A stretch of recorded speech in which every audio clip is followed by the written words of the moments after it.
Hello everyone and welcome back to another Universe Sandbox video, and today we're going to be checking out a new version of the community test build for the upcoming update 26. I think it was update 26.3, which we're going to be getting very soon. So without further ado, we're going to get into this update and see what sort of stuff is being added or changed. So yeah, I'm pretty much coming into this completely fresh. I haven't really had much of a read of it.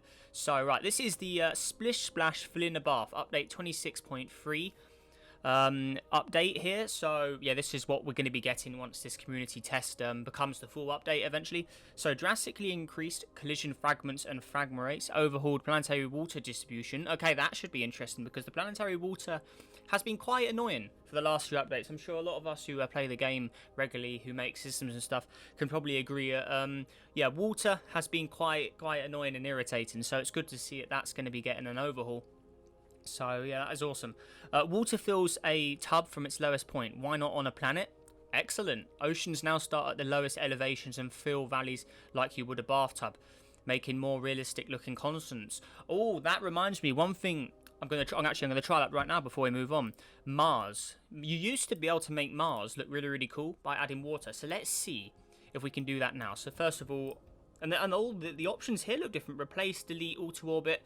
It's all on the first menu now. Look at that. I didn't even know that was in there, but look at that.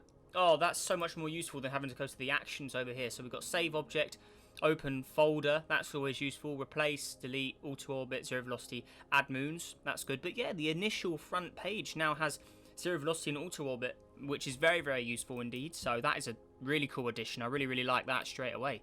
But yeah, I'm just going to move Mars. We'll put it there. Hopefully it'll warm up. Okay, so where's auto orbit now? Wait, I need to get used to these. Right, so auto orbit. So we'll just put Mars down here. So hopefully this will warm Mars up a little bit. So, right, I'm just going to do a simple colonization of Mars so we can see how the water now looks on it. So I'm hoping it will feel like it did all the way back in update 22 and update 23 and stuff.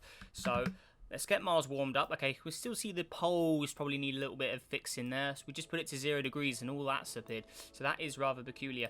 What we will do as well is, okay, so we'll put it down to 0.9 years, so it's going to be closer than Earth to the Sun, so hopefully that should get Mars some warmth. No, we may have to buff its atmosphere slightly, so let's go down to surface. I wish they added an atmosphere tab again, that would be really nice. And there's also this new sea level button, vaporize, melt, and so if I melt, oh, okay, that water does look cool. Look how that looks. But yeah, we can still see there's definitely work for improvement here, because that is very funny the way that is looking. So where are we? Albedo, I'm going to lower that. Atmosphere, we're going to turn that up right. I mean, we're in the orbit, we're closer to the sun than Earth now, so we should just let that all do that. Mars actually has water already on it, that's why we're seeing all of that stuff. So let's see how this actually works if I increase the water. So hopefully, will Mars fill up the way it used to? Let's have a look. So that should all sort itself out. So let's just see how Mars sorts itself out. So how are we looking? It should fill the lower areas first. So a lot of the northern area of Mars is quite low down. So okay, it's looking a little similar to what it used to look like, but I've still seen it looks a little different. So does it need to sort itself out more? Let's put it to 20 degrees maybe. Will that warm it up? Okay, 19. Okay, but yeah, I can see some similarities between that and what it used to look like in old versions. So I'm just going to drag it closer to the sun because I want that temperature to be warm up. So I'll put it in the orbit of Venus. That'll boost Mars up now. So, right, looking good. And auto orbit again. Where's the auto orbit button gone? Auto orbit? We're on overview, right? Okay, so auto orbit. Excellent. Right, so let's see how it looks now. Okay, so it seems to have settled like this. So, yeah, I mean, it's a massive improvement over it looked before, but it still looks a little unfamiliar compared to the way it looked like in the older versions, but I don't know the elevation of Mars off by heart, so maybe it's supposed to look like this, maybe it isn't. But yeah, I believe that is a big improvement over what it used to look like. We can see that massive ravine area here on Mars, that's all filled up. I can't remember the name of it. We've got the volcanoes there, that's all of the higher elevation. And then most of the lower elevation is in the north of Mars. So we can see that is a massive change because it did not do that in the previous or the current version of the game. So the north area, that's completely flooded now. So yeah, you can definitely make a more realistic colonized looking Mars now. So there's just a little demo of it in action there. So yeah, the water levels are looking a lot more good now. And actually Earth, we'll try on Earth before we move on as well. So Earth, I'm seeing a lot more city lights in the Middle East area there by the looks of it. So let's have a look around. Yeah, I want to say there's more lights in this area. It looks like this this line here. I'm not exactly sure what that is off the top of my head, but yeah, that's some new areas there. So above Northern Africa there, Middle East area, Saudi Arabia there. So that's looking good. Yeah, I'm liking it. The Earth is looking pretty specced out with the lights. They definitely look different than before. How's America looking? So you can obviously see, yeah, that's looking pretty cool. North, South America, Brazil, all those countries down there. Yeah. Right, so what I want to do on Earth, obviously, we're going to be checking out the water levels. So what we're going to do is we're going to increase the water a bit and see what areas flood first. So let's have a just look at the planet itself. So I'm not sure if they've changed the texture for Earth or anything. I mean, I think that little patch there in Africa, I want to say that's new. I don't think that was there before. How are we looking in the Central America area? Yeah, I want to say there's a few little changes to Earth's texture, but I'm not entirely sure. We can definitely see it. There's definitely work to be improved. Oh. Where are we going? Oh, don't want to do that. But yeah, if we look where the British Channel is between Britain and France, I don't remember there being a line like that. I don't remember there being a line like that. We can see areas up here. Scotland's almost touching Northern Ireland. So it looks like the water on Earth needs to be readjusted because it looks like it may be slightly too low in regards to that. Because, yeah, some of the shallow areas seem to have got no water in it. So if we increase the water, I'm guessing those areas should, in theory, fill up first. No, they don't. Okay, so we can definitely see Earth definitely still needs some improvements by the looks of it there. But oh, look at that. Look how it floods now. That does look actually really, really cool. How's South America? I think we may have overdone it with the water a bit. So let's just lower it again. Let it rotate around. So let's get the main area. So we can, yeah. That is looking pretty cool. So if we lower the water a bit.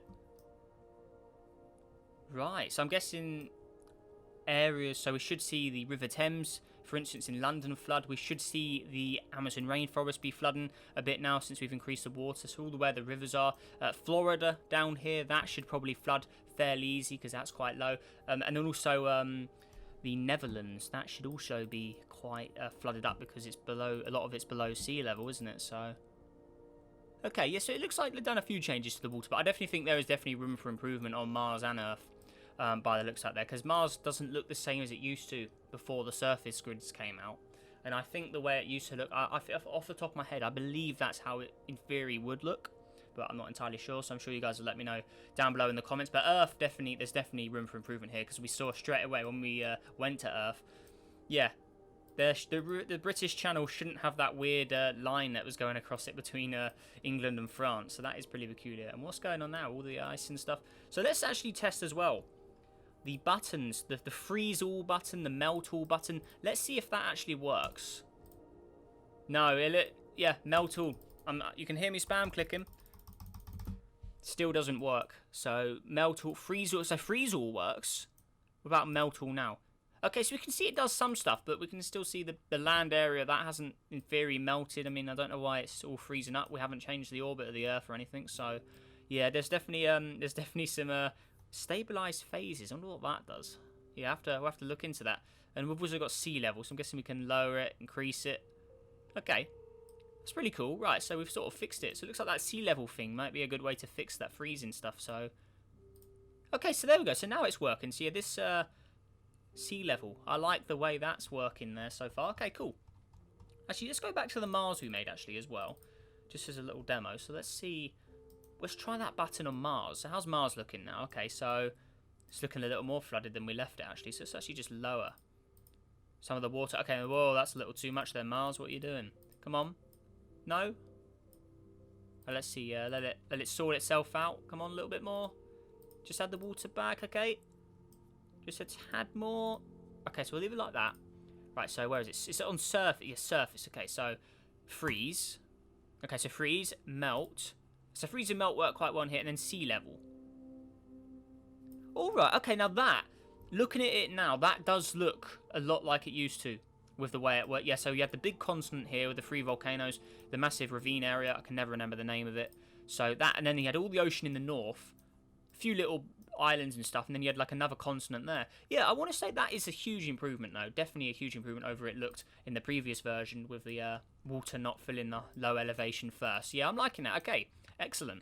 Right, so moving on now. So, smooth collisions and particles. Major performance improvements have resulted in epic collisions, and they will double the particles. Fragment generation is substantially more consistent across various simulation speeds. Collisions now perform much more smoothly in cases we're seeing a triple frame rate increase. Okay, right. And there's also More highlights, fix the annoying bug that darkened customized planet surfaces. Ice and snow, which are now simulated separately, have color options. Okay, now that.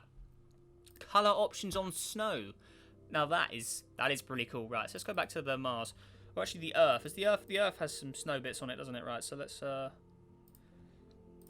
customize the color of the North Pole with the ice. So where are we? No, we need some ice. We need some ice in the first place. Come on, Earth. You need to freeze up a bit. Let's put you to 0 degrees. Okay, right. So we can see a nice area of snow there. Ice color, right.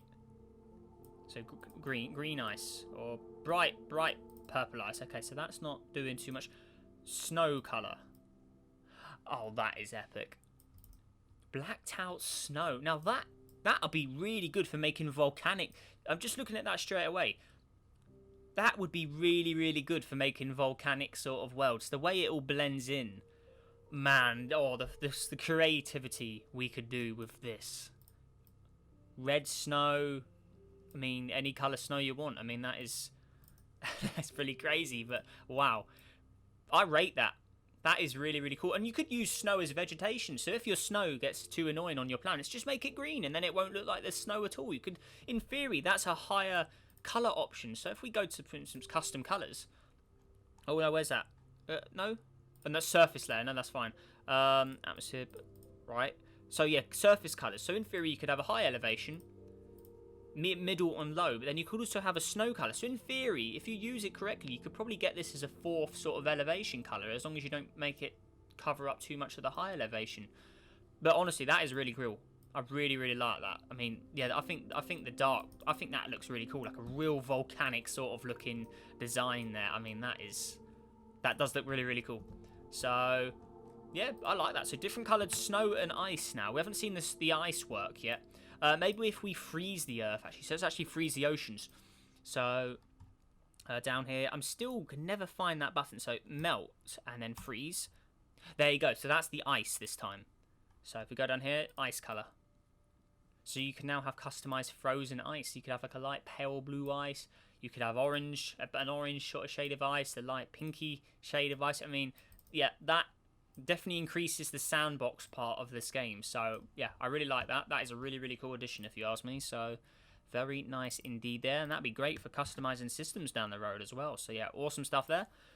Right, change an object sea level. So we saw that already. We've already used that. Cleaned up the object property panel and added new action buttons. So I'm guessing that implies the buttons down here. So if we go back to default, so replace, delete. I'm guessing it refers to these, which is really, really cool. So yeah, I like that. That is makes it a lot more easy to access and having to go to the actions tab all the time. So really, really like that. Very nice. Good stuff indeed there. Right, moving on. So let's see what else they have added. So stabilized temperature and stabilized phase are two new surface simulation functions in an object's property panel. So we did see those. Instantly set the temperature of the surface of the water, gas, liquid or solid ice to their steady state. This is useful to see how a planet will settle over time rather than needing to speed up time. Oh, I like that. Right. So that's actually, I give that a go. So property panel. So instantly set the temperature of surface. Right. So let's go to, guess we'll go to our Mars. So surface. Okay, so where exactly is that? So we have the stabilize button here. So as we saw, that change stuff straight away. But yeah, I'm really liking that area. That still got that little frozen bar there. So is there any other buttons to press? I mean, yeah, that's okay. So optimize sim for temperature. What does that do? Oh, is that slowed it down, or optimize speed for water? Oh, okay, I get it. So that's just to change the simulations and stuff. Okay, I like that. That's pretty cool. So advanced simulation. Right. Okay, so you could, yeah, a lot of experimentation to be done with this. Obviously, if you want to check it out more in detail, then make sure to get the community test build yourselves on Steam. So all you need to do for it is right-click the game, go to its properties, and then press the betas, and then you just opt in for the community test if you want to try this out. So, yeah, very nice stuff there. Right, moving on. Light energy is now correctly conserved when scattering off the surface of objects, resulting in more realistic, less shiny surfaces. Improve the simulation of light absorbing in water, yielding darker deep water and greener shallow water. I like that. Revise default watercolor to be more saturated blue, reflecting how satellite photos of Earth are often represented. Okay. Improve the water generation on random rocky planets. Awesome. Resulting in more planets with defined continents and oceans. That is going to be really useful down the road for making systems. Revise the initial size of Earth's ice caps. Okay. Also, that's a nice bug to see fixed. Okay, and then there's also just a bunch of bug fixes, so if you want to read that, make sure to check it out yourself. I mean, there's a few in here. Venus will no longer produce stuff after opening. Yes, there's just a few bits and bobs that they fixed in here. Hopefully they fix some of those really annoying visual glitches and stuff there. Okay, user experience. Right, new styling of many action buttons and objects property panel. We've seen that before. Improvements. The distance of which surface lock enables when moving has been enabled. Gas clouds. So yes, just all random like little bits and bobs. Improved color rendering of heated gas giants. Okay, so we'll heat up a gas giant quickly. Let's see how that looks. So we'll just go random gas giant. We're going to place it right on top of the sun. Oh, no, I don't want to replace the sun. No, cancel. Right, we want to add this button here. Right. Random gas giant. We're just going to place it right in there. Okay, so let's see how they look now when you warm them up. So this should, in theory, just go stupidly hot now because it's this close to the sun. So let's just put it straight to 500. Let it warm up. Let's see how it goes. So, oh, it's cooling down. Really? You really need to get that much closer? Okay, well, what if we put you right there? How do you like that? There you go. Right, so, yeah, that will really, really warm up now. Let's make sure it doesn't crash into the sun, though. So, auto orbit. Okay, so how does this thing look? So, any changes in the gas giants that we can notice? I mean, obviously, very close to the sun there. Also, we can see the hot face is always facing the sun as well with the way it's working there. I'm liking that. Let's actually... Is it rotating? Doesn't look like it's going very fast in its rotation. Rotational period... 1 day. There you go. Let it rotate a bit more. But okay, I'm not really noticing much of a change, I want to say. I mean, looks fairly similar to the way it did before, but maybe there's a few bits and bobs I'm just not noticing, so I did put it a little too close. But yeah, still looks awesome as always. So maybe there's a few more colours in there. I mean, it goes from white hot to a yellow to an orange to a red. I mean, maybe yeah, I'd say it slightly looks a little different in the way we're doing it at the moment. I'm not too sure. You guys let me know your thoughts in the comments on that. Okay, Hatable zone visibility can now be toggled by the hotkey H. Oh, that is useful. Yes, I like that straight away because I usually use like the letter O, the letter L to remove that, and then the letter T is to put object trails on. But now we can finally turn the zone on and off rather than having to click the button. So yeah, I like that. Nice addition indeed. So yeah, turn it on and off with the H button. Cool. That is a good one there. Okay, so new content. The colour of ice in the snow can now be customised. We already saw that. Improvements, revision to collision simulation. So we have to try a collision out. And yeah, other than that, that is pretty much everything. But yeah, if you want to have a full read up of all the notes, the fixes, and the slight little improvements, yeah, check out the post they made in their Discord server. Or you can probably find it on the Steam bit as well. Oh, and the update will come out fully anyway at some point, so hopefully that'll be quite soon, and then we can see how it goes from there. But let's try a collision actually. So I'm going to go with Earth versus Mars. Why not? Yeah, the water does look different, doesn't it? Yeah, I'm liking it. Right, so I want to use the still. Right, place it there. Let's slow things down actually. I want to watch it nice and slow. Let's see how these collisions look now. So apparently there's been a change, so let's see what we got going here. Hopefully the collisions on Earth and stuff will look really cool. Right, okay. So they have collided. We can see the particles are looking pretty cool with the little rocks and stuff. Obviously, these had a change in some of the recent updates as well, so they look a little more interesting than they used to. So, fragments. I mean, looks beautiful as always, but I'm not seeing too much new stuff. I mean, I don't know. I don't really collide stuff much, so, I mean, yeah, I'd say it looks a little different. I mean, yeah, I like it. So there's the Earth, obviously not looking too good now. Let's let it cool down. Maybe we'll do a few gas giant collisions as well. So let's just let it cool down. So let's see the massive crater it's now made on Earth. So where did Mars hit it? Oh, definitely in the Pacific Ocean there, right? Inside the Ring of Fire as well. Right? Oh, there's all collisions all over the place on Earth. So yeah, let's try a gas giant. We'll just do the regular Saturn. Why not? Earth versus Saturn. That was a little too fast. What about Neptune versus Saturn? Let's give that a shot. There you go, Neptune, right. So let's see how this works. Slow down time. Has the cool sound effect as well. So these will be gas giant particles instead of normal ones. Oh. So we can see Saturn's got now a massive hot face on the side of it. And also gas particles look different to rocky particles. So nice stuff there as well. But yeah, there's a little taster of the collision. But yeah, if you want to check it out more for yourselves, make sure to check out the community build as well. But yeah, with that all said and done, guys, a massive thank you for watching today's video as well. And yeah, overall for the update, I really like the new ice and snow. I think that'll probably be the highlight. Is the customizable ice and the snow, because I reckon that customizable snow could make some really cool volcanic looking worlds with that blacked out snow. I think that'll look really, really cool. But yeah, I'm interested to see what sort of simulations you guys send in with all this new stuff as well. So yeah, awesome stuff there. And yeah, I hope you guys enjoy it as well. And I look forward to seeing systems when this update fully releases. So yeah, this is the update 26.3 test build. So it's not fully released yet. This is just a test. Community test build, so obviously they're going to be looking for feedback and stuff, so if you're in their Discord, definitely give them some feedback. But yeah, with all that said and done, guys, a massive thank you again for watching today's video. If you liked it, let's see if we can go for 50 likes on today's video for the community test build, and also subscribe for more and help us on the journey to 20,000 subscribers, as I believe we are less than 500 subscribers away from the big 20,000 mark now. So yeah, that is going to be absolutely amazing. Yeah, I cannot thank you guys enough for that. But with that all said and done, guys, make sure you have a great day, stay safe out there, and I will see you in the next video. Goodbye.